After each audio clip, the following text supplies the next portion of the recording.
Il était désespéré. Je me posais la question, je travaille pour des personnes depuis combien d'années? Et puis moi-même, pour moi, mon c'est propre c'est compliqué. À vrai dire, il n'y avait même pas les moyens, même. Pas même.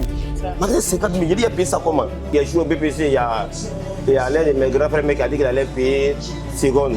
Mais moi, quelqu'un qui va payer seconde pour toi, tant que ta situation n'est pas stable. Donc tu travailles déjà pour quelqu'un, considérer que c'est pour toi, mais tu es en train de travailler. Chaque chose a son temps. Exactement. Dieu va te donner pour toi.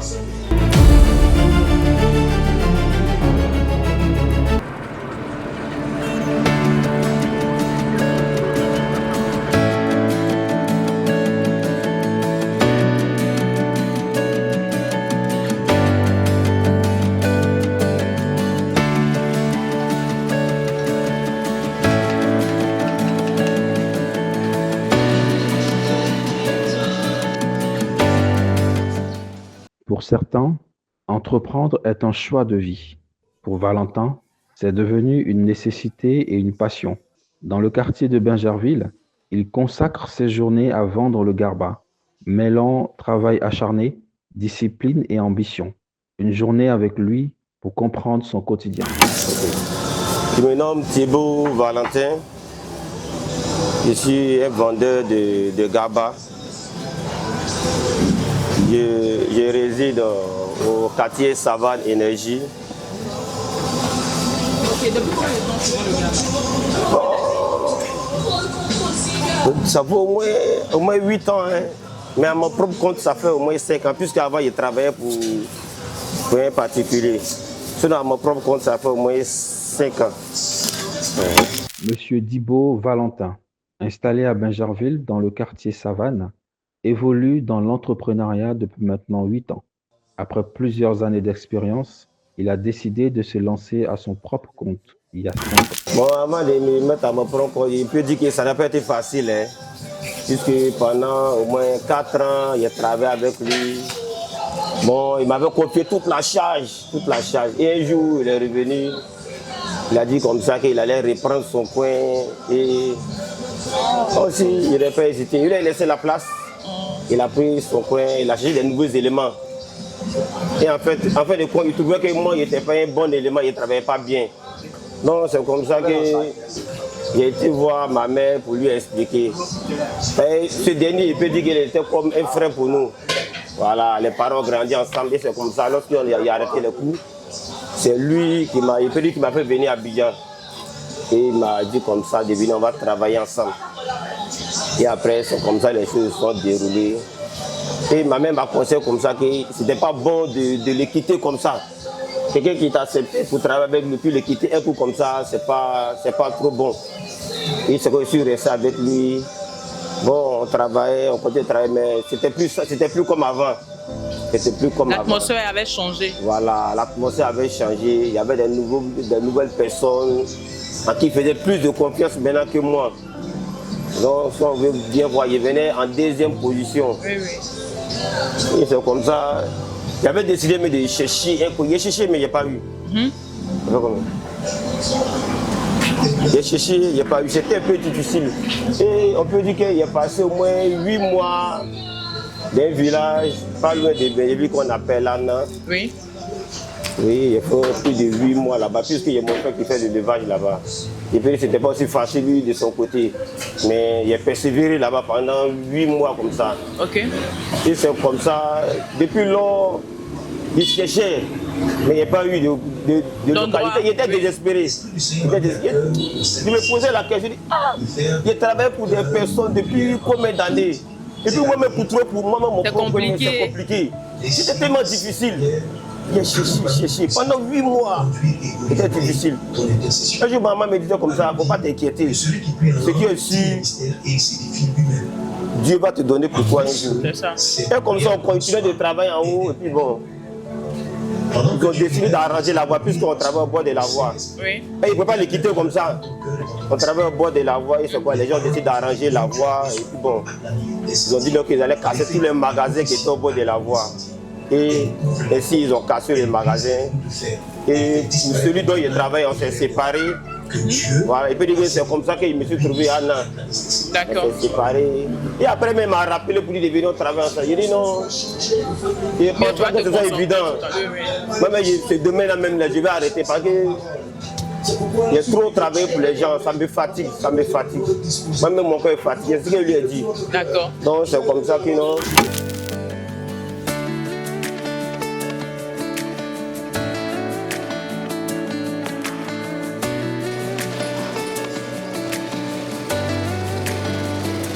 Pour démarrer son activité, il a investi un budget global estimé à 500 000 francs CFA. Un jour, dans mes balades, je passais comme ça dans ce quartier et puis j'ai vu l'affiche sur les magasins. On dit magasin à louer 50 000. Les magasins à louer 50 000. Et c'est comme ça, bon, il n'y a plus le numéro du monsieur et je l'ai appelé. À vrai dire, il n'y avait même pas les moyens même. On dit magasin 50 000. Avant magasin, c'était 25 000, 15 000. Bon, le prix était magasin, 50 000. Bon, ça ne sonne pas bien, quoi. Bon, il n'y a plus le numéro quand même. J'ai appelé le monsieur. Il dit, ah mon Dieu, monsieur, moi, j'ai vu l'affiche. Est-ce qu'on peut... Il dit, non, le magasin, il reste un magasin que c'est disponible. Il n'y a pas de soucis. Donc, comme ça, on s'est croisés. Il m'a expliqué les modalités, comment payer. Des cautions, un peu de tout. Bon, j'ai vu qu'il n'y avait pas les moyens. Là où mon grand frère travaille, bon, moi, mais il sait qu'il n'a pas l'argent pour payer les magasins. Qu'est-ce qu'il fait? On avait un voisin là, lui faisait le levage. Oui. Mais lui, il avait du mal à nourrir ses animaux. Et comme ça, moi, j'ai pris des poulets à crédit avec lui. Il a décidé de me donner. Il devait les engraisser, poulets pour engraisser quoi. Oui, oui. C'est comme ça qu'il a engraissé les poulets. Les poulets qu'il a pris à 1000 francs. En moins de 2 semaines, il pouvait les vendre déjà à 7000. Et c'est quand il a vendu les 10 poulets qu'il y a une petite somme confortable. Puis bon, mon grand frère m'a complété. C'est comme ça qu'on est venu. Puis on a commencé. On a payé la caution d'abord. On a fait les tabans, ainsi de suite. On a tout fait et c'est comme ça que tout a démarré. D'accord. Pour commencer ici, avec combien que tu as commencé dans le début? Avec combien, je peux dire.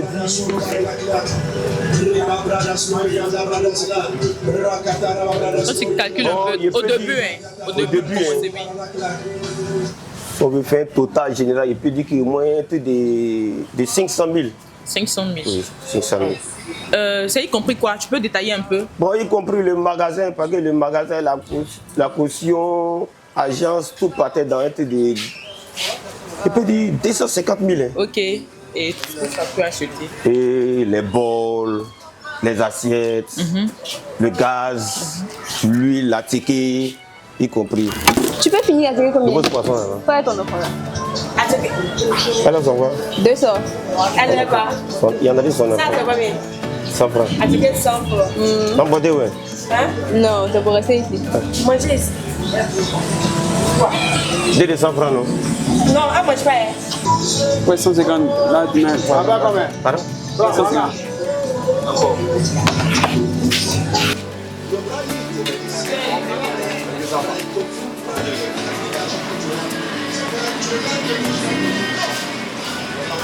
Après avoir réuni tout le nécessaire pour la vente de son garba, Valentin arrive sur son lieu de travail. Avant de se lancer, il prend un instant pour confier sa journée à Dieu. Un rituel simple, mais essentiel, qui marque le début de son activité, le démarrage d'une nouvelle journée de travail. Le matin, quand je me lève, j'appelle à la poissonnerie. Je peux dire avant, il restait à la maison, j'appelais à la poissonnerie.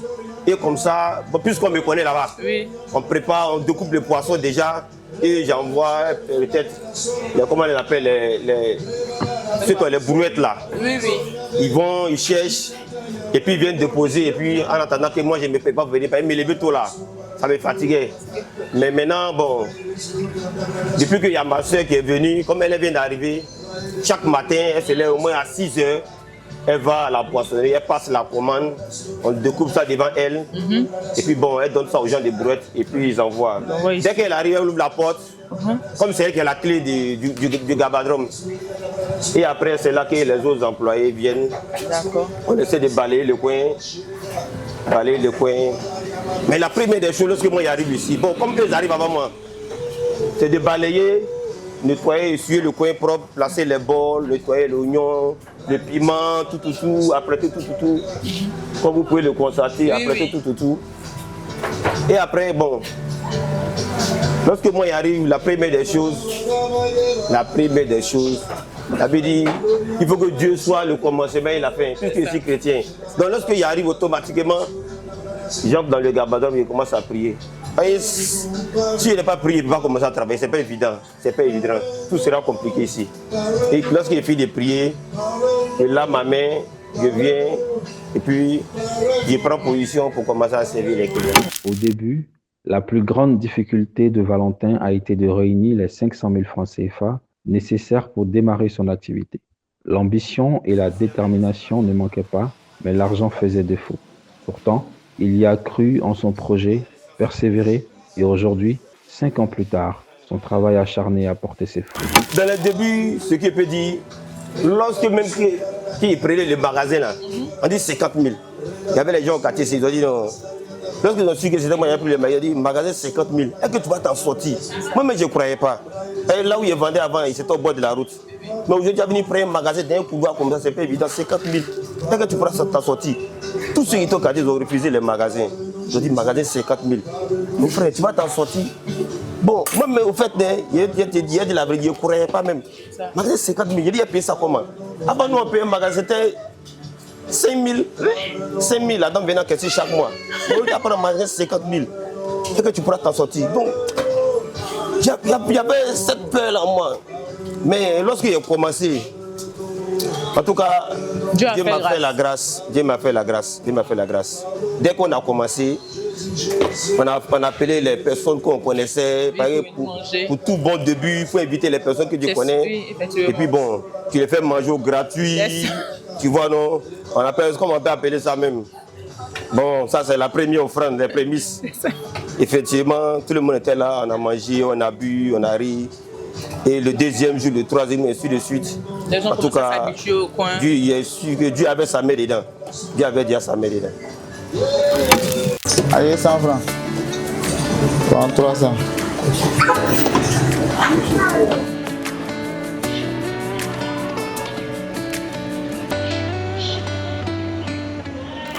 La majorité de ses clients apprécient surtout la rigueur avec laquelle Valentin maintient les germes de son commerce, sa capacité à communiquer avec chacun. Valentin, c'est une personne qui est très propre, en particulier. Et à chaque moment qu'on vient dans son gabadrome, il a une manière de nous servir. Ça fait qu'on peut revenir le lendemain. Voilà. Et c'est quelqu'un aussi, à part l'avant, c'est quelqu'un qui craint Dieu. À chaque fois qu'on passe dans son magasin, il y a un son de Dieu qui passe. Et on ne peut pas commencer une chose sans mettre Dieu au devant. Donc c'est pour ça moi je l'aime bien. Et on va dire que c'est le meilleur gabadrome du secteur. Ce qui me plaît chez lui, d'abord il y a la propriété de haie et puis encore la communication. La communication, le respect, tu vois un peu. Donc, là un endroit où tu dois manger, quand tu arrives d'abord, la communication et le comportement.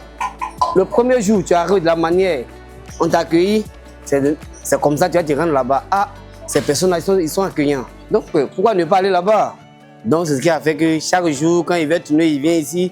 Je mange bien, je me rassasie avant d'aller dormir. Ok, je souhaite bon courage de continuer Pourquoi toujours vous de parler tout ce que les gens ont dit. Quand il va regarder ça.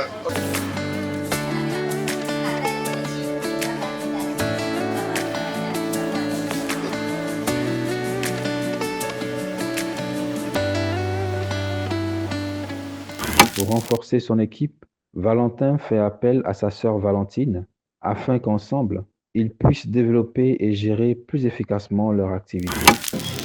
Donc, ce qu'il peut lui dire, les gens, ils n'ont qu'à prendre, comme on appelle, courage, quoi. Oui, Pas tous les jours, l'homme s'appelle marcher. Donc, oui, oui. Dieu que ça va ou ça va pas. On n'a qu'à bénir toujours le nom de Dieu, quoi. Kouadio Norbert travaille aux côtés de Valentin depuis maintenant 1 an. Aujourd'hui, il lui exprime toute sa reconnaissance pour cette collaboration. Moi et lui, on s'est connus il y a longtemps. C'est en 2019. 2019. Voilà, où il prenait poisson. C'est là-bas moi il travaillait avant. Ok. Et dans ça, bon, moi j'ai fait mon petit coin. Je vendais gaba. Donc, dans ça, il passe ici pour aller à la maison. C'est dans ça, il a pris mon numéro. Bon, souvent il m'appelle. Bon, un jour ici là, ils ont cassé mon coin. Donc, et dans ça, il m'a appelé. Ah, non, ben, moi, je cherche quelqu'un. Ça, il dit d'accord. Moi, je cherche travail. Et dans ça, on a commencé à travailler. C'est quelqu'un qui est bien. Bon, c'est un grand frère. Bon, il n'est pas. Si tu as besoin de quelque chose, je te donne. En tout cas, c'est un grand frère qui est bon. Dans ses débuts modestes à la création d'une véritable petite entreprise, le parcours de Valentin illustre la persévérance et la foi dans ses projets. À vrai dire, entreprendre même n'était pas dans mes projets. Ok. N'était pas dans mes projets. Bon, lorsque nous étions encore petits, même en étant auprès des parents, on partait au champ, on voyait les parents de la manière même ils luttaient même pour pouvoir nous mettre à l'école, tu vois un peu. Nous on voyait la situation de la manière que c'était déjà l'entrepreneuriat que les parents nous montraient. Et arrivé à l'école, bon. Et puis quand on est arrivé en 3e quand même, hein, mais arrivé en 3e, là qu'on n'a pas eu les BPC, tu vois que c'est un peu compliqué. C'est la famille, bon, c'est une famille modeste, tu vois que c'est un peu compliqué chez chacun. Lorsque même il a joué au BPC, il y a l'un de mes grands frères qui a dit qu'il allait payer seconde. Mais moi, quelqu'un qui va payer seconde pour toi, quand tu vois sa situation n'est pas stable. Et non, c'est bon, il n'a qu'à laisser. Un jour, il allait t'inscrire en seconde, quoi. Voilà, il allait m'inscrire en seconde. Mais et c'est comme ça, l'autre frère pour qui je travaillais dans le Gabadrom, il m'a fait venir à Abidjan pour venir travailler lui. Il travaillait déjà dans une boutique. Après, bon, la situation est un peu tendue. Et c'est comme ça, comme il avait un Gabadrom, il m'a envoyé là-bas. Et c'est dans le Gabadrom on a travaillé. Entreprendre, bon, lorsque je travaillais pour lui, il y avait déjà le désir commençait à venir à moi de pouvoir créer pour moi-même. Mais ce n'était pas évident. Moi, il y avait compris une chose, lorsque tu travailles déjà pour quelqu'un, considérer que c'est pour toi-même que tu es en train de travailler. Quand tu travailles pour quelqu'un, tu dois bien le faire. C'est ce que moi j'essayais de faire. Quelqu'un ne peut pas peut-être venir travailler avec lui et puis le quitter comme ça. Oui, subitement. Non, je ne peux pas le faire. Il fallait que je travaille et que je lui montre que non, je suis prêt pour lui. Et c'est comme ça. Bon, dans le début même, il était le meilleur de ses employés. Mais tu sais, quand le diable veut mettre sa bouche dans son affaire là, c'est ce qui peut arriver. Et après, c'était compliqué. C'est lorsque j'ai vu que c'était un peu compliqué. J'ai dit non, est-ce qu'il est créé pour moi-même? Mais lorsque je me suis levé, j'ai dit que moi-même, j'allais entreprendre. C'est là qu'il a commencé à rencontrer toutes les difficultés. Même pour avoir le cas, c'était compliqué. Et là, comme je le disais, je me suis référé à ma mère, elle m'a dit non, laisse, calme-toi. Chaque chose a son temps. Exactement. Dieu va te donner pour toi. Et c'est quoi, comme il expliquait là, lorsque je suis arrivé ici. En tout cas, les désirs d'entreprendre ont commencé à venir en moi. J'ai dit, ben, j'ai une famille modeste. Pourquoi ne pas entreprendre aussi? Pouvoir aussi aider ma famille. Il peut dire que c'était un peu compliqué, c'était un peu difficile. Entouré de sa famille et de son équipe, il continue de faire vivre son commerce, inspirant ceux qui rêvent de se lancer à leur tour. Une journée parmi tant d'autres, mais qui raconte l'histoire d'un jeune entrepreneur déterminé à réussir.